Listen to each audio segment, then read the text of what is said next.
Welcome. Take a moment. Seize the moment. Be the moment. Just to acknowledge and to create, reveal sacred space. Sacred space, sacred time. All time is sacred.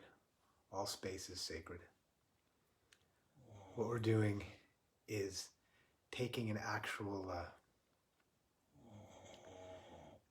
conscious moment to acknowledge and to be aware of the sacredness of the moment, the sacredness of the space.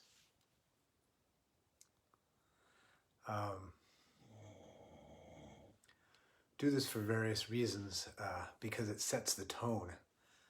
More and more, what we're going to be doing in these times that we're sharing together, that we're here, is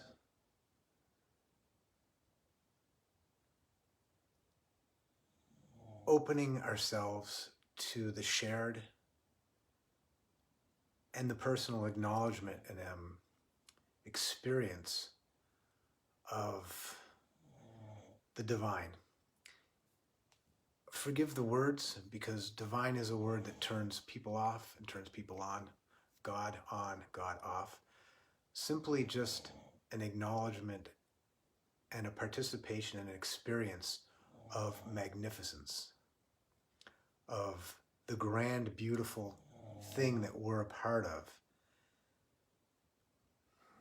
So, again, forgive the words if the words aren't the words that one would use for their personal lives, but prayer space or meditation space or sacred or divine space, meaning always we're traveling and moving through and living in this grand, magnificent design, grand, magnificent, energetic experience. And what happens is we're so busy day to day with details and with the confusions of our day-to-day lives and of our personal body lives that we lose, or we never really had since we were children. We've been conditioned out of, and since after the conditioning, we just adopted these kind of lazy and convenient and seeking comfort and seeking distraction personalities that are oblivious to, that don't recognize, experience, or know about on the conscious level, on the day-to-day level, on the thinking, where we're at, on the experience level, the magnificence of what it is to be alive, of what it is to be conscious. And I'm using consciousness in different contexts here. Conscious meaning awareness of the grandeur, the spacious majesty of this. So more and more what we're going to be doing here is while we explore different topics and discuss things and talk about issues and what we're going to do is we're going to create and maintain a sacredness, a space of transmission and reception. The transmission is from the heart. The heart's just a word, but it's also a place in your body. There's also an energetics here that's very real. This is really a place of actual where love kind of physically, where the top and the bottom, where the physical universe and the invisible universe join in this loving space. So there's also the idea and the central heart, which is not only in this chest and that chest, but it's in all space and all time. It's not just words and like ideas and theories. Aren't you tired of words and theories? I mean, really, how many books have you read? How many people have you heard blah, blah, blah, blah, blah? what we're yearning for, what we seek, what we need, what it is that the world needs us to be, and what we need us to be, and our daughters and cousins and sons and uncles and aunts and fathers and friends and dogs and cats and plants and earth, is a contact with and an actual experience that this is real to us, that this is that we understand this central heart as who we ultimately are, not just separate but connected. And this space where we are here is what we're going to do, what we are doing increasingly. It's become more and more clear that what's necessary is, don't worry too much about the words. Don't worry too much about understanding. If there's a practical teaching, then the practical teaching may be of use. But really, all this is just facilitation of this, of experience of the divine heart.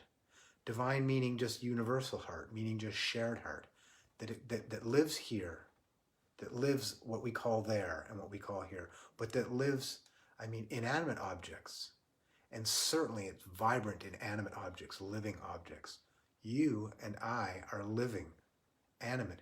Not only that, we're humans with this unbelievable consciousness that has its blessing and its curse. Or a challenge, let's call it a challenge rather than a curse. Meaning,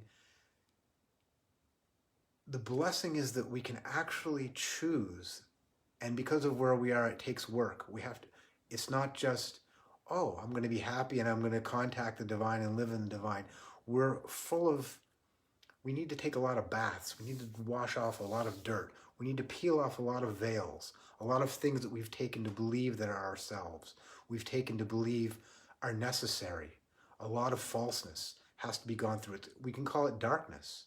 And we have to go through this and process it in whatever way is necessary to reveal the underlying and the absolute truth and magnificence and beauty of this universal heart. So what we're doing increasingly, what's been the instructions, and these instructions aren't coming from some guy on the internet. These instructions, and I say this over and over, I say this because it's important to understand that this has nothing to do with this. This is coming from the central heart, meaning from your heart.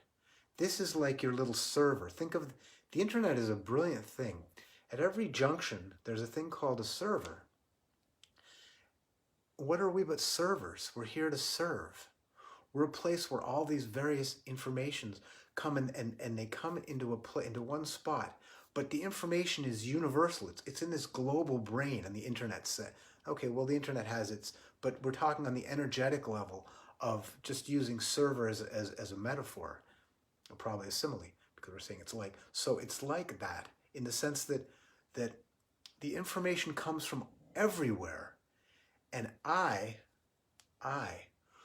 when the word I comes out of this mouth, to fully experience and fully share what's happening, it's simply coming out of one of all of these mouths, but it's coming from the central heart, meaning it's coming from the global universal heart, from that universal energy. And it's being relayed by this particular server. But the information is not coming from this server. The information is coming from the global heart, which means it's coming from you. It's not coming from you. It's coming from everything, but you are everything. Not to be weighed down in words and to get complicated. What I'm saying is that this space that we are sharing, we're doing increasingly, because the information is this is the instruction, is to have this be time when, and right now you can feel it to the extent that there's not resistance. And to not be resistant to it is to understand that this is your message coming from your heart. Your heart being, you are a server, you are a relay station for this global universal, it's raining, thank you, for this global universal energy, which is an energy of love. It's not personal. To the extent that we can accept that it's not personal, it's not coming from this guy on the internet or coming to that woman or man on the internet. To understand that it's coming from There's only one master, and the master is universal, and the master is expressed in each server. We are everything and yet nothing. And so the instruction is to not be resistant to that sacred space, this sacred space, this transmission. And we're spending time together here, not to learn things this way, but to experience things, to experience that which is valuable on planet Earth, that which is valuable in this incarnate, embodied existence. And so that brings us into what we're going to talk about today. And don't worry about talk too much. The talk just fills the air with energetics. There's information, some of it might be valuable, some of it might not be valuable to each of us individuals. But what it is it's a facilitation, it's a creation of space where we can each and all be in the experience of union. And union means that we lose, to a great extent, consciousness and awareness and importance of this little thing. And I always use this because this is really working. This here is the analogy, is this little finger is this individuated body. This guy, let's call him Anthony. So there's this guy, he's living his life just like all of the people with their names and their stories and all of their petty concerns, my petty concerns, your petty concerns. Not all petty, but a lot of them are very petty. And so this is a lot, when this Anthony, this little finger, if this little finger thinks that this is narcissistic, right? Narcissism thinks this is the center of the universe. And of course, this is the center of Anthony's universe. We're going to get into that. The visible versus the invisible. There are things that are practical and necessary for this incarnate, this embodied existence. This embodied existence. Remember, the voice that speaks and the ears that hear are the same. This is coming from your mouth into my ears. Don't worry about who it's coming from, where it's coming from.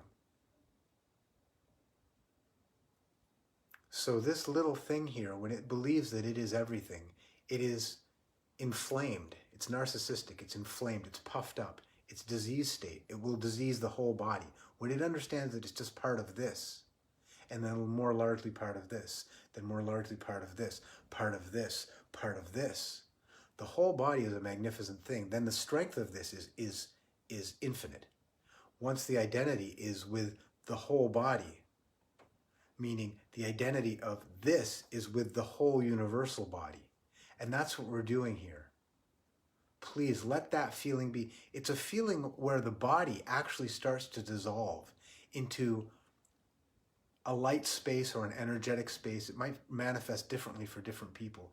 But all the concerns and the little worries and anxieties, this is a space for us to be bigger than that.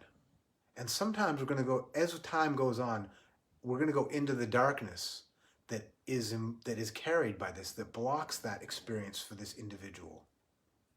Remember, the individual that's speaking is the individual that's listening. But the sacred space is more than anything, mostly what we're doing is we're creating possibility and experience where we start to understand the incredible, where we accept, look, grace is always present. What happens is we're not always available to grace, but grace is always there. Glory, beauty, magnificence, strength, gorgeousness, just spacious majesty, a gentle joy and peace. Always is the underlying, it's like the canvas, and everything is drawn on that canvas, all of the details and the confusion. But what we're doing is we're creating, we're opening to, we're not creating, we're creating the space for sacred space. We don't create sacred space, we simply open to it. We strip away the day-to-day and the confusion. And I know it's being felt. I know it's being felt because that's why we're here. And this is the thing that we take, that we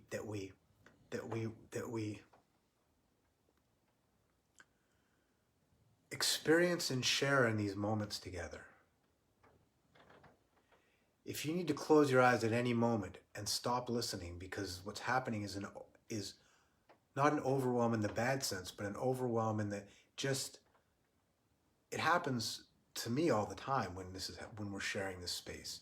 But I have to continue keeping this moving. But an overwhelm of just experience of spaciousness and of openness and of actual, like, a peace that has a gentle joy in it. And this is sacred space that's always there.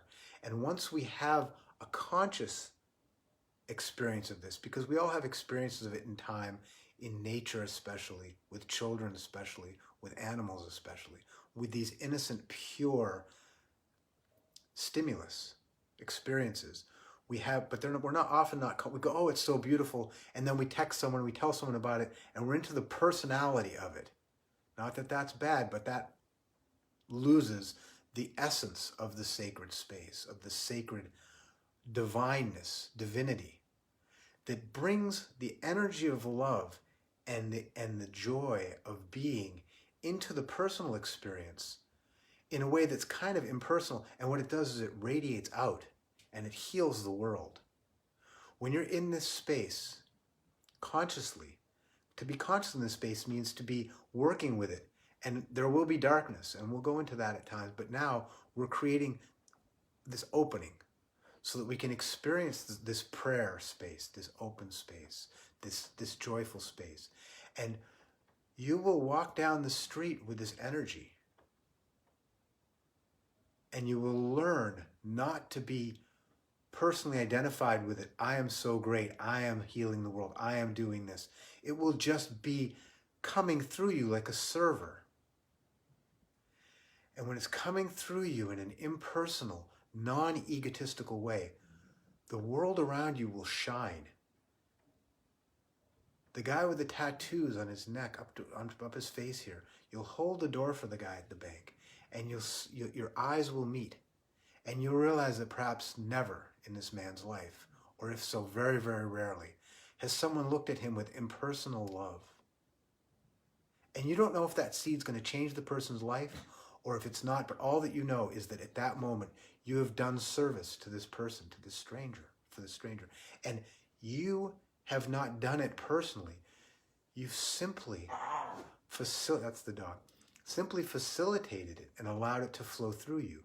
But allowing it to flow through and facilitating it means you will be personally nurtured by that experience. You'll never forget it. And it will never stop increasing the vibration of your own. You're here to be happy. You're here to live as much as possible and increasingly in that space, and to help others find that space and live in that space. So what we're going to talk about today, and again, to encourage us to be open to the divinity, the majesty, the sacredness of this experience right now at this moment, of being together, of allowing the personality to fade, to allow the transmission of the energy of love and connection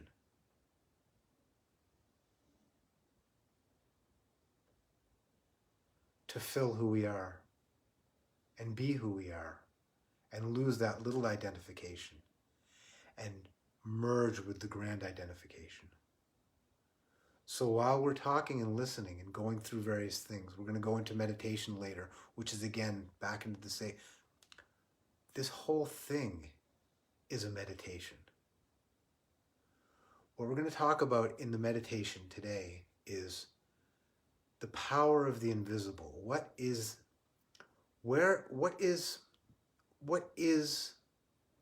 the true power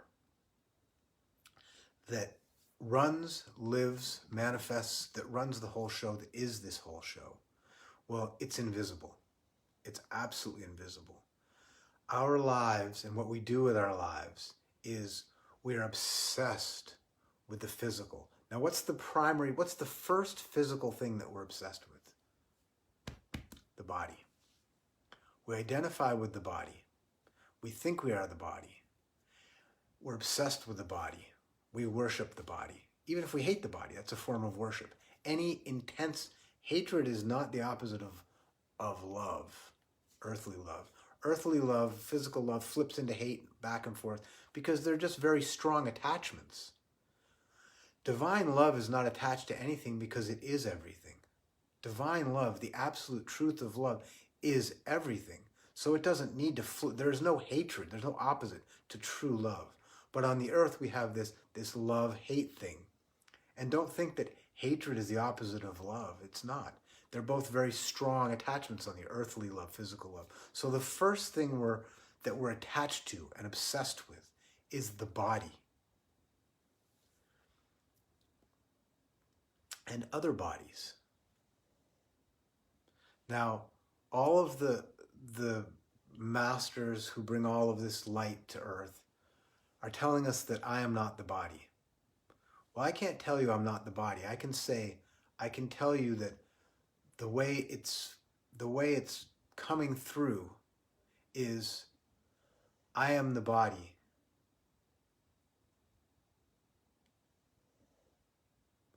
But I don't identify as the body. This is too small to identify. It won't satisfy me, and it's a sickness to identify this as who I am. The body as who I am. The personality is who I am. If I can identify like this, if I can identify, the more broadly I can identify myself, the more joyful will be my world. However, what we're trained to do, this world is school. We are here to learn. I was speaking to someone today, every day. It's kind of the same story. The pain that we go through, the difficulty, the stress, the anxiety, the things that we're dealing with, these are all gifts. Now, there are some things, that are, but for those of us that have the fundamentals of life taken care of, after that, the emotional, psychological. Now, of course, if we're being held down, imprisoned, economically unable to leave an abusive situation, that's a different situation. Even that, the strength, forgive them, they know not what they do. There's this guy named Jesus, who was being nailed to a cross. That's like intense torture. I mean, the torture this man went through. And what he says is, forgive them, they know not what they do. That lesson is, now this isn't a Christian teaching. This is just a teaching. And this happens to be a good example. So let's not get lost in, oh, it's Christian, it's not Christian. It doesn't. It's like, let's just stop with all the personal stuff. But the lesson that's there is not the torture. The lesson is that this being transcended the worst thing that can happen to someone is being tortured to death. There's nothing worse that can happen. Perhaps having your child go through something like that might be worse. But it's as bad as it gets. And in it, things being as bad as it can get for the body, to identify, if one is strong enough to identify with the whole, then one simply says, forgive them, they know not what they do. This doesn't know what it's doing to this. These are just, but really this is, look, it's connected. It's connected. It's connected. These are the same body. It says this forgot that this is connected to this. So this is competing with this, with this, with this, with this, with this, with this, with this, with this, with this. Everything's competing, fighting because of the identification. So we are identified physically. The physical world. What do we need as we are divine, huge creatures living in these little, seemingly separate bodies? And they are separate. I can't say I am not the body. I can say I am primarily the body, and I'm not primarily the body. In the survival sense, I am primarily the body. If I can't breathe, then there's nothing more important than that next breath. If I'm starving, if I'm dying of thirst, there's nothing more important than that glass of water. So on that level, yes, very important. But after that stuff is taken care of, which it is for us here, probably, if it's not, we need to take care of it. But us here with the internet and our cell phones and our computers and our free time, food, clothing, shelter, free time, security, and company, because we're social creatures. These are the necessities of life. This is what we need as physical beings. So if I don't have company, well, company is a little bit more complicated because solitude is something we never do and we all need. But if I don't have food, then I need to get food. Once I have enough food, clothing, once I have enough of these 6 things, and enough is not very much. It's not 3 houses. It's not an expensive car. It's not any car. It's not 5,000 likes on Facebook. It's not the TV. It's not all these things. It's the fundamentals of what we need as physical beings. We need people around us when it's time for that. Security, not to be in danger. Free time, not to be slaves and have time to develop this consciousness that we're working on to help our fellow beings. Food, clothing, shelter. This is the physical world. Now we're trained from birth by this world. Remember, we're in school. And the lessons we've received, the normal world, the average world, the world from within the womb to the moment that we're sharing here. Sacred space, sacred time. Allow the space to be there. The training that we've received since we were little children, since we were in the womb from the beginning, has been very sick. We've learned that what we need in life, that what we're supposed to chase in life, that what we need, what we want, what will fulfill us is stuff, is extensions of the body. We have microscopes, we can see the atom. We have cars, we can travel over the earth, airplanes in the air at 500 miles per hour, 450 miles per hour, 700 kilometers. We have all these extensions of our senses, seeing, smelling, tasting, hearing. We don't know what anything is. We know how it works. We know how to manipulate genetics. We can't create one gene, one cell, one life. We can't do it. We can manipulate life, but we don't have an understanding of what it is. We understand it not here. In the participation and experience, we understand it. So we're taught, remember, this is school. And what we've learned, the reason we're here is to unlearn all of the things that we learned that were incorrect, that we were taught by the people who are taught by the people. This is generations and generations and generations and generations of dysfunction. And there is evolution. We are, as a species, rising in some ways, and in other ways we're devolving. We're devolving. You can see it. We are destroying the means of our survival. We're also coming to a level of, look at this. How many of us are here in how many parts of the world sharing something that people 300 years ago would have to be in a monastery to share, and they'd have to devote their lives to it. We're part-time, and yet we're still able to. It's incredible, the evolution. It's also incredible, the devolution. And these are two energies, and what we're doing here is we're dedicating ourselves to personal evolution and to species, global, interspecies evolution. That's what we're doing.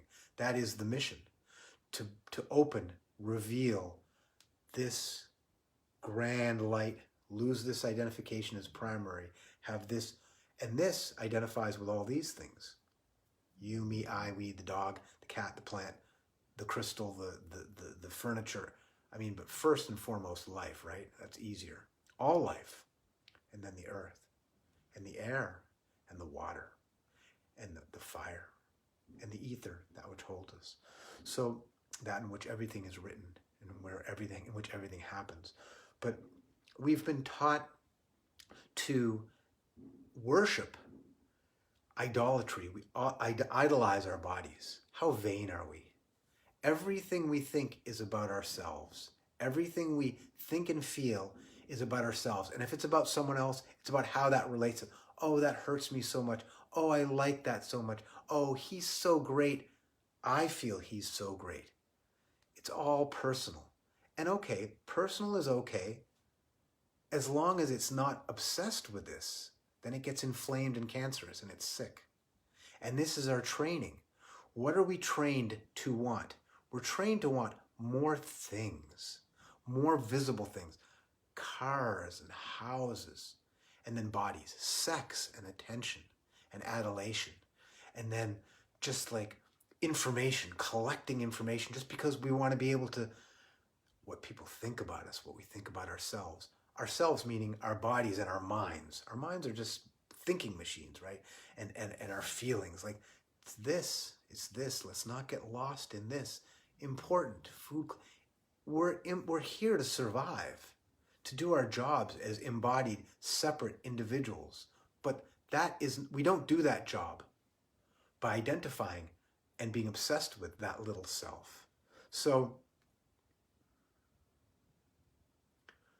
remember, what we're doing more and more, and what we're going to do just period the end through all of these sessions, all of these things, is not lose sacred space, meaning not lose the impersonal, endless space. And this endless space is present time. The present time is an endless space. That's how the present manifests itself. It's not a series of events that are happening now. The events happen in the space of now. You can feel it. I know you can feel it because it's here and because that's what we're doing.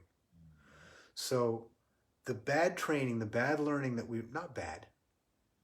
the erroneous learning that we've received, that our parents received, that their parents received, and it's evolving and devolving, it's moving in both directions, is to want things, people, attention, physical things to fulfill ourselves. Now what happens?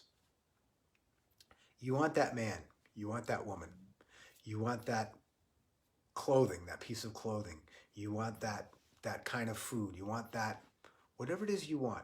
What happens when you get it?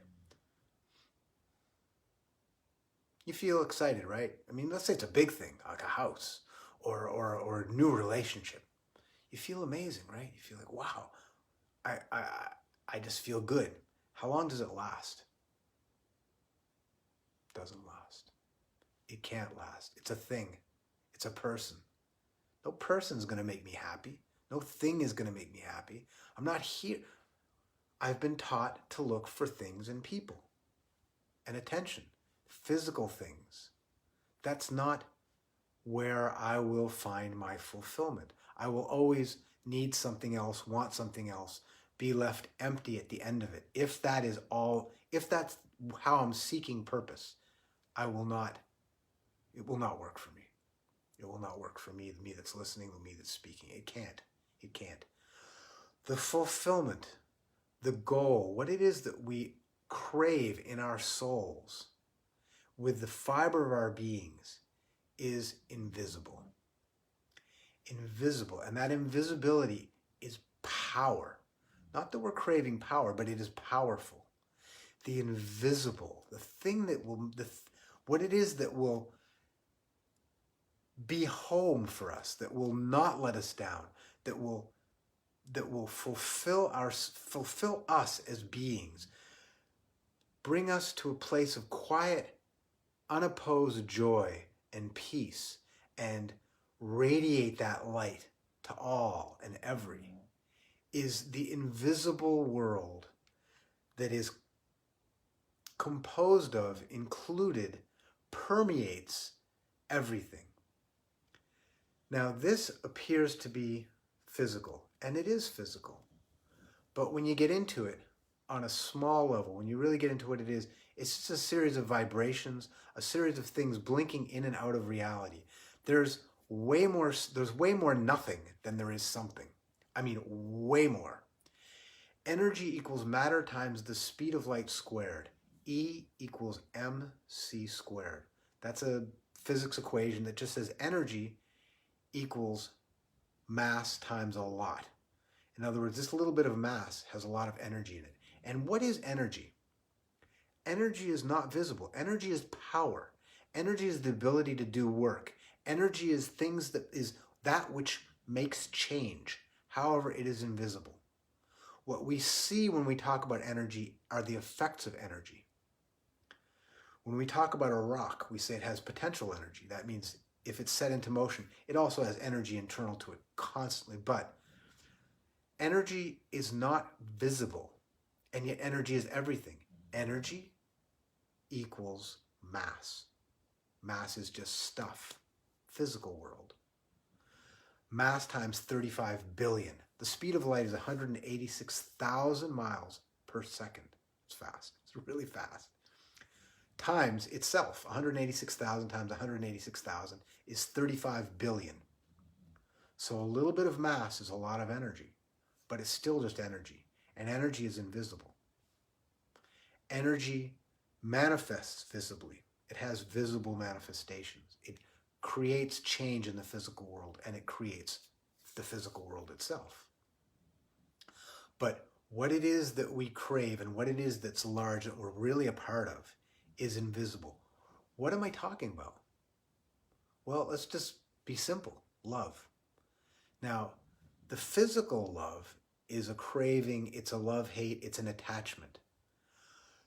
Divine or cosmic or universal love is absolutely impersonal, and yet it's not exciting in the way that the physical thing is. But remember, excitement, everything in the physical world has an opposite. So you've noticed in your love relationships, especially romantic relationships, excitement, wow. Depression and the opposite. You pay for it. It does this. It does this. The divine, cosmic, invisible love that we're talking about doesn't do this. It's simply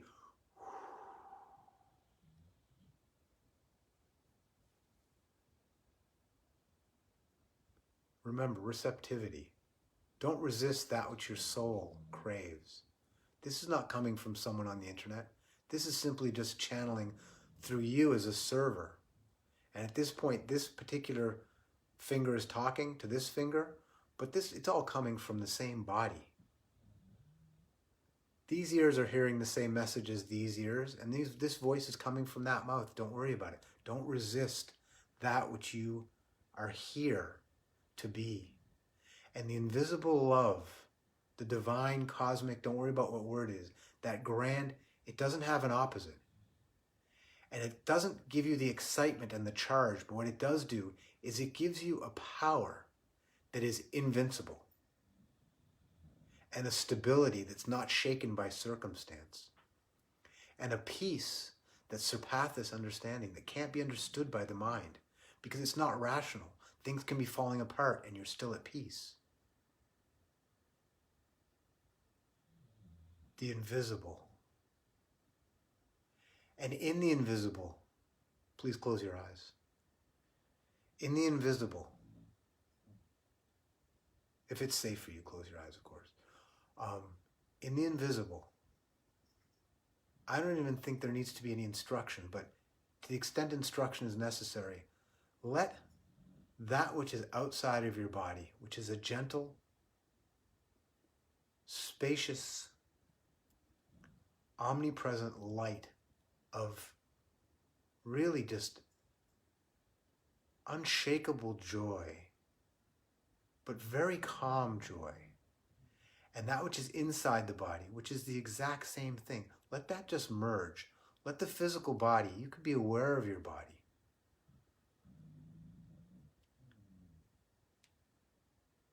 Become aware of your legs. Tense your legs and your feet just a little bit. Just gently tense your feet and your legs. Now relax them. Now your pelvis and your lower stomach. Gently tense them. And relax. And now your upper stomach and your chest. Gently tense them.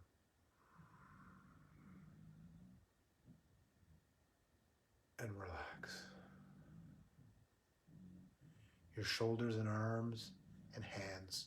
Tense them gently and relax. Your neck and your head, your face, gently tense them and relax. Now the gentle light that's filling these relaxed areas and the gentle light outside are merged. And there are no boundaries and there's no definition. There's simply awareness, a voice, and space. Now, there might be light. There's always light. But it's not illuminating anything because it's all there is light.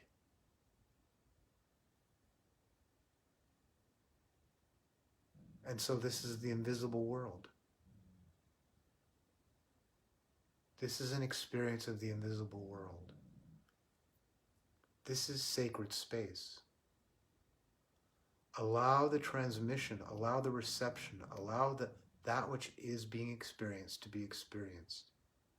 Anything that tries to interfere with it, a thought or a feeling, there's a box at your feet and someone wrote on it with magic marker later. Take any thoughts and feelings that come into this space and try to distract me. Put them gently in that box with respect, knowing that they can be dealt with later and will be addressed later. We're not saying no, we're just saying later. Now back to the omnipresent light without boundary. Light with no source. This is the invisible world. Even though there seems to be light here, we could just as easily have this be nothing, have this be darkness. Doesn't matter. It's light now, and it's open.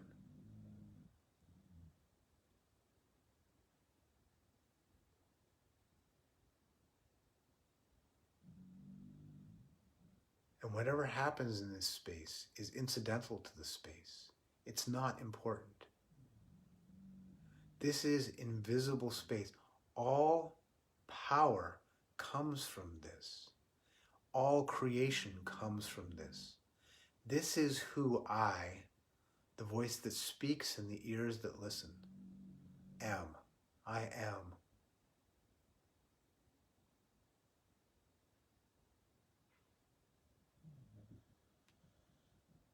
There's no need for words after I am.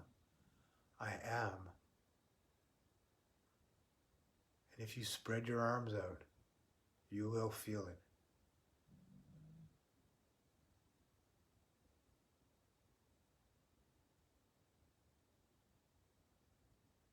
I am. Put words here. Infinite space, light, gentle joy, peace that has nothing to do with circumstances. I am free. Now, come back gently.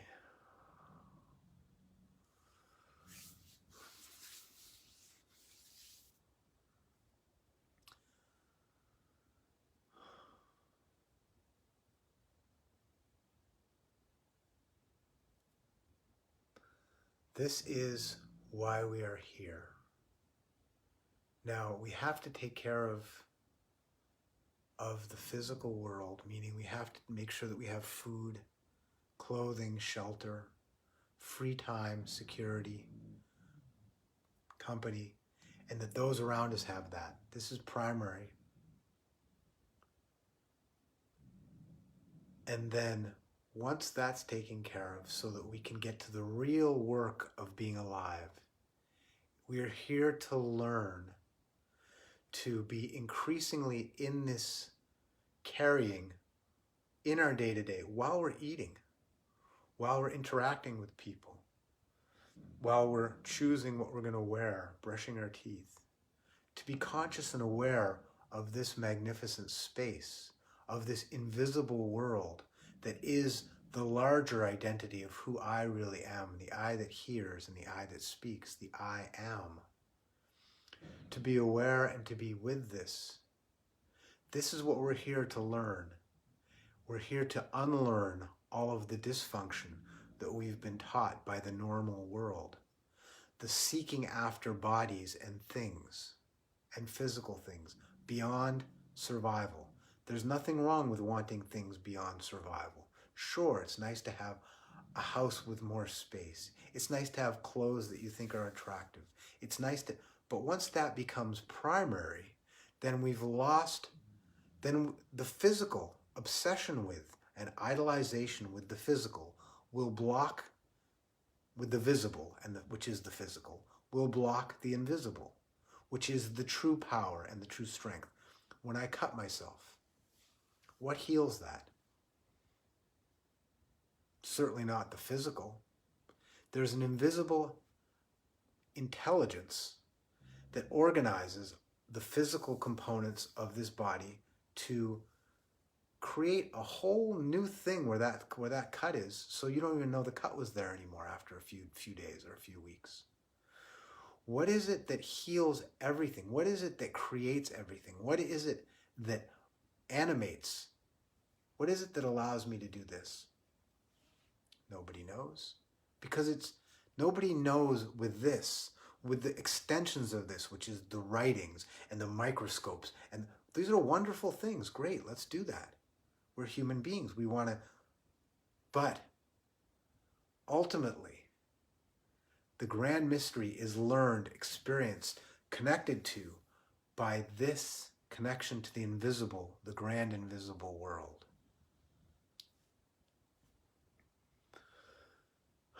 So,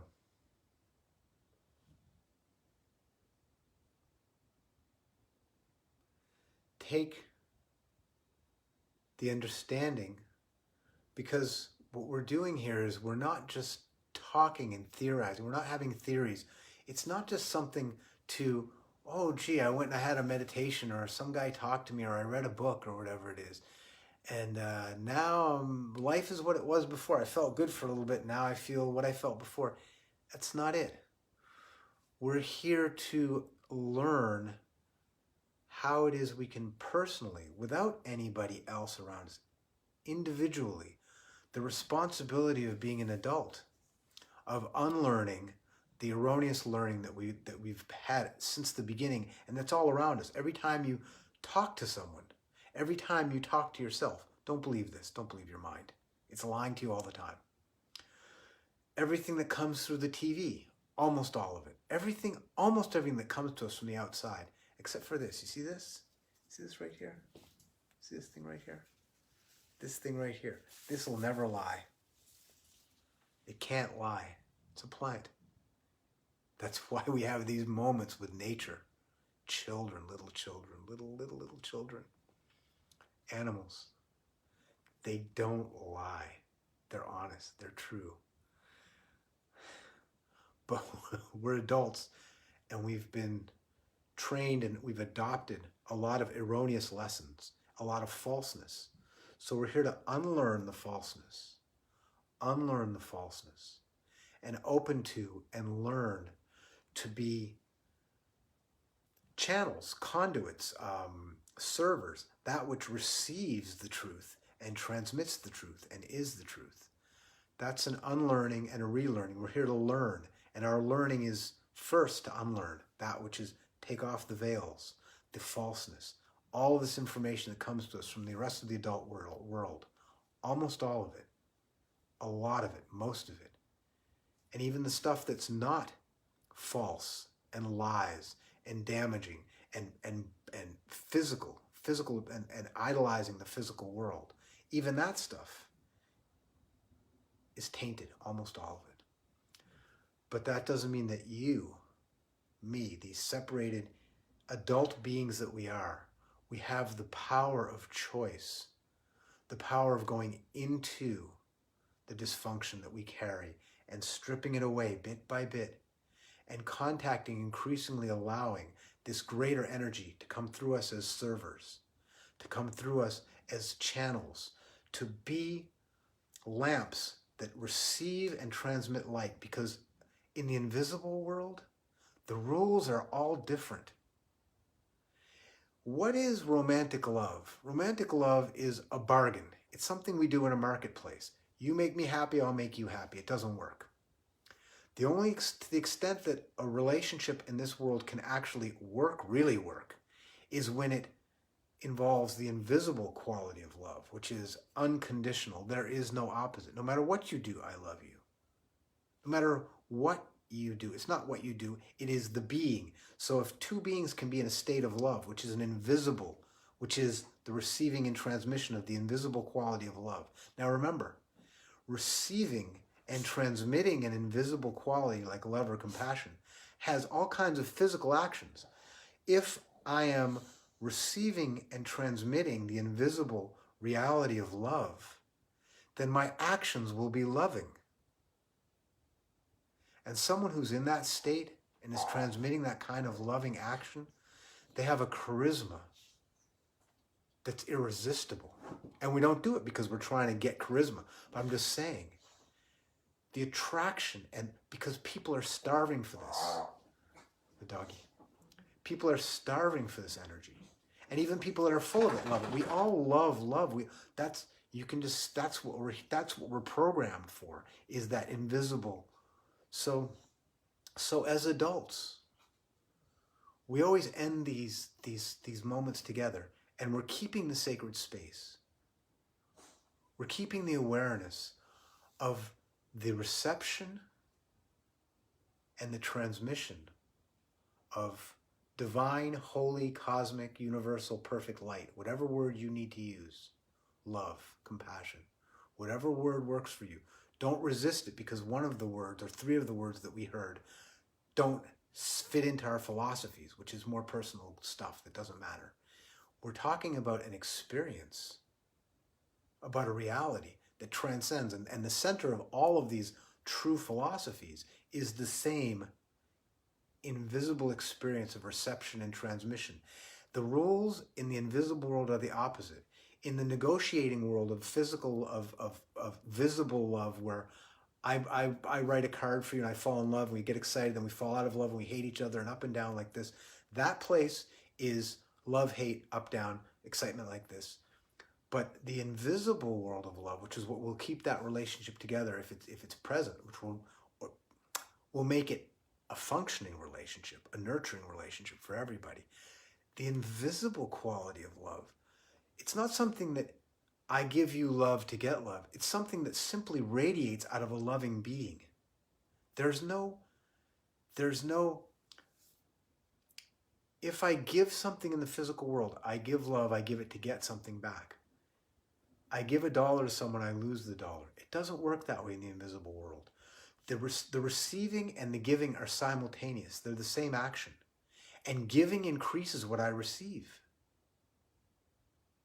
Doesn't diminish it. Receiving increases what I can give. It's a magnificent, completely different set of rules. But they're the real rules. And these rules that we have in the physical world, where we're competing and trying to grab a bigger piece of the pie and trying to get things from each other, this is very dysfunctional. This blocks the invisible love, the invisible qualities that really nurture us, nurture others. So as adults, sacred space.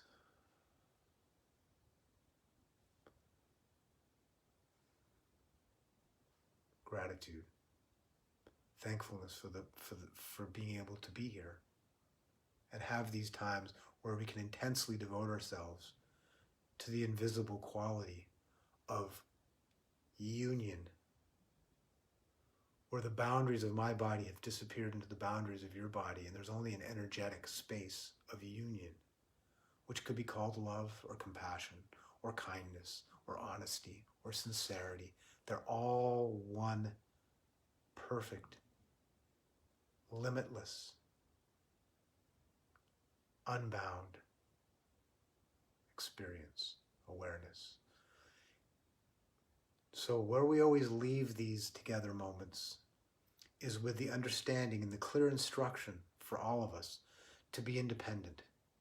Now, we just spoke about interdependence for I don't know how long, and about union and about a lack of boundaries. Now back to the reality of this individuated human body being. This individuated body being, this Anthony thing, has a responsibility as an individuated body Anthony thing to do his work through his veils and to wash off all of that bad education or erroneous education, let's put it that way, that causes him suffering. And I'm talking for each set of ears that is listening. This is just information that's coming through to my ears. My ears are hearing. My voice is speaking. It's all the same. We all obey the same law or we suffer. Divine law, natural law. And we suffer not because we're being punished. We suffer because we're not doing what's necessary to not suffer. We're in illusion, in the illusion. Okay. So this individuated being that is listening to these words right now has a responsibility as an adult to take what it is that we're doing here into everyday life, day-to-day life, and spend time alone in silence. It's called meditation. It's called prayer. Now, meditation is listening, and prayer is talking. I would say talk a lot less, listen a lot more. And when we talk in a way that opens itself up. Help me is what we're always saying when we're talking, right? That's what we're always saying. Help me. That's what we're saying. Help me how? Help me. I don't know how to be helped. Sometimes help, as has been very clear in my personal experience, sometimes help is what I don't want to deal with. Going through stuff that hurts like hell. Darkness, anxiety, loneliness, fear, pain. I'm not necessarily here to be happy all the time. I'm here to work, to learn, to unlearn and relearn. So help is just help. So to take time to be alone in stillness. Stillness is everything. Did you notice that every time we do these things, today we talked about it as the invisible world, last time we talked about compassion, sometimes we talk about honesty, whatever the words are, blah, blah, blah. What we're doing is have you noticed that this space that we've created, when we're in this space, how limitless, how freeing it is, how it is what we crave in life. And have you noticed how still it is? How still the space of now, the yoga of union, the receiving and transmission of love and compassion, and we're in that space now. Can you feel how still that space is? It's such a still space where nothing is missing, but it's very still. And so as adults, as individuals, adults with responsibility for our own missions and path in life, the yes, no, the chooser, we choose to take time to be still. That means time alone with the cell phone off. At least the ringer's off and it's away from me and I'm not checking it. The radio is off. The TV is off. Maybe the kids are asleep or whatever responsibilities are. Remember, this is one of the necessities of life. Food, clothing, shelter, those are the physical ones. Then we have free time. That's a necessity of life. Safe, free time, safety. Company is get rid of company. Alone, your own company. Free time and security. If you don't have those need to be, those are necessities of life. With that free time and security, carve out space for stillness and to be alone with, and you can be alone, you can do this with other people. Say you have a husband, or you have a best friend, or you have someone, you can do, but sometimes you need to do it with nobody. Sometimes you need to do it with nobody, but you can do it with someone else. And when you're doing it with someone else, like we're doing it now, with all these someone else's that we're doing together here, we're still doing it in stillness.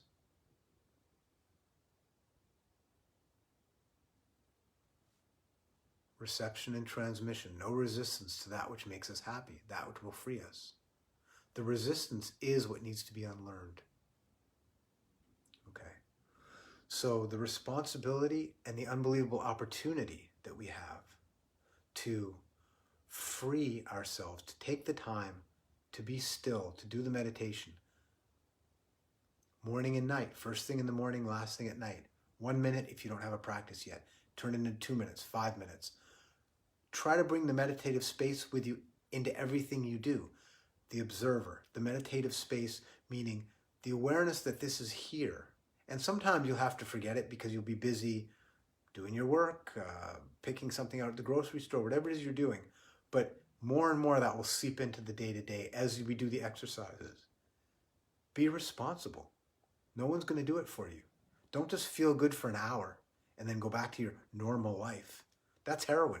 Go have a drink. It's the same thing. Have a drink, sex yourself up, watch TV, just do something to distract yourself. If this is a distraction, we've missed the point. This is simply motivation, experience, and that which we take away with us to grow in our everyday lives by ourselves as responsible adults. The invisible is what we crave. When we find ourselves craving food that's not good for us, too much food, sex that's not good for us, too much sex, attention that's not good for us, too much attention, things that aren't good for us, too much things, too much self-obsession, too much obsession with what we think about ourselves, to what we think, period, what we think others are thinking about ourselves. Take a moment. Stop that. Stop that. You're an adult. You can do it. It's a training process. You'll forget to stop it. But remember, stop it and say, what's important? Will my getting of that thing, that person, that attention, will it bring me receptive, please, receptive space? Will it bring me this present, spacious, majestic, gentle joy? Will it bring me that? It will not. It will not. It cannot. Stop myself. Be responsible. Create a meditative practice, prayer practice. Never pray with desperation. Never meditate with desperation. Whatever you're feeling in meditation, feel it. But don't add desperation to it, if you can. Meditative prayer time, and then bring the meditative prayer space, this thing that we're experiencing, bring that into the day-to-day. Remember to let that stop me from being self-obsessed, idolizing my little self, when I have access to this grand, magnificent, spacious self that does satisfy and that does nourish me and everybody and everything around me. That plant behind me is being nourished by you right this second. You don't know it, but I guarantee you it is. All of life on earth, the earth herself, the water is being cleansed and programmed. The air is being cleaned and programmed. It just is. That's the way energy works. The invisible world works that way. We are servers. We are relay stations. We are channels. Do we receive garbage and amplify it and spread it out? Anxiety, fear, tension, anger, jealousy, whatever these things are. Or do we receive and amplify and transmit?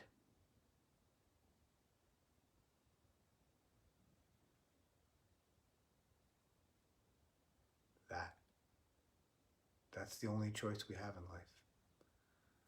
One choice makes us happy and the other choice might excite us, depress us, but you know the difference. So take this with you. Take this with you into your day-to-day life. This is simply just a little spark. Take the spark, bring it with you in the day-to-day. Blow on it. Let it create the fire of the passion for living this way every moment of your life. And it's a practice of unlearning what we've learned and relearning and opening to that which is simply, factually grand and accessible. And the little kids are in that space all the time, as are the animals that are living good lives, as are the plants, as is the earth when she's not tortured, and the water and the air and the fire and the ether. This is the default. This thing here is ill. This is carrying trauma. And we're out of the present. Notice how this space, this stillness, there's no time there. That means it's the present. The present is timeless. The present is timeless. It's not even eternal. Eternal implies that it was there before, it's here now, and it's going to be there later. It's timeless. It's even better than eternal. When time disappears, I am free. When I am above circumstances, I am free. When the invisible world is my primary identification and I bring it to all that I do, I am free. Take this, take this, take this. This is your power, the invisible power of freedom, of joy, of nurturing the entire universe. You are here to save the world. Got to save yourself first. Yeah, it's great. It's awesome.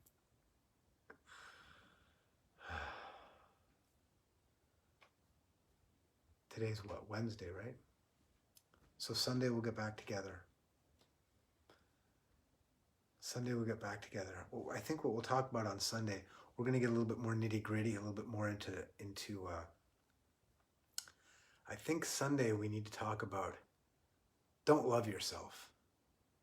That's this kind of, a lot of what happens in the modern spiritual world is people are selling us stuff, right? So they say, love yourself, think positively, all this really happy stuff.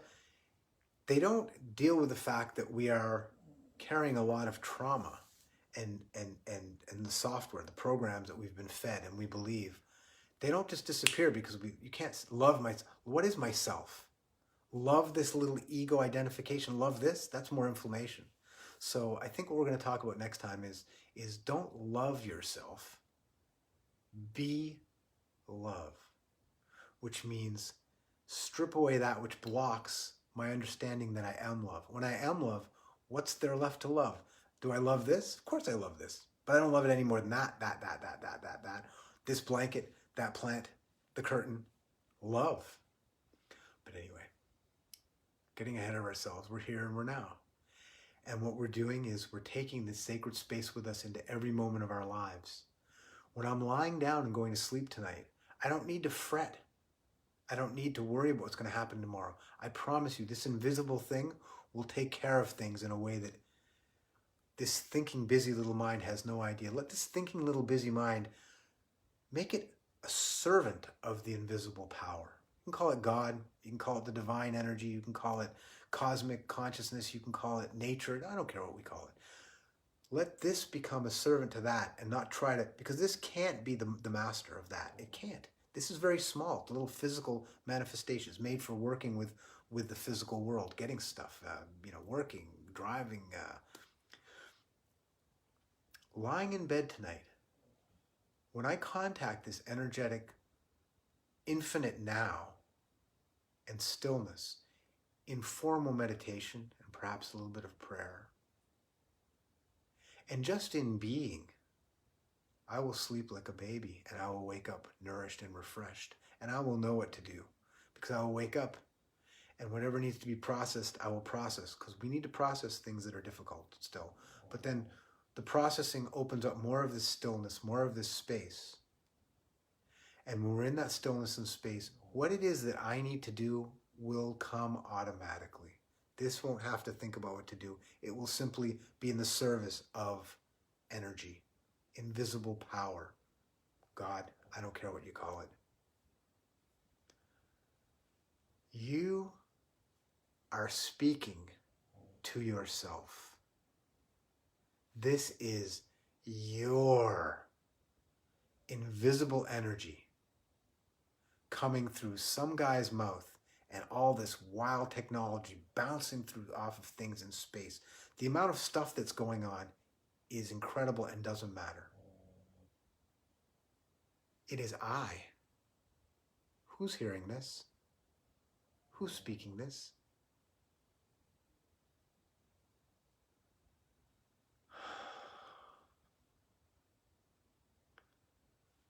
Gratitude, gratitude, and love for all of us being here and all of us being able to create this together.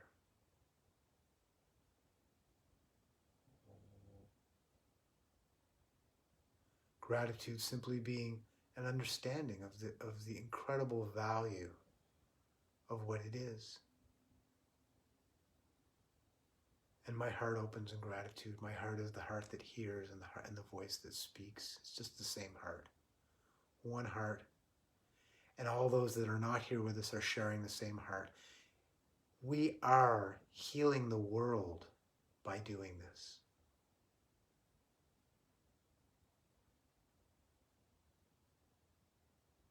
Love and gratitude. And see you Sunday. Thank you.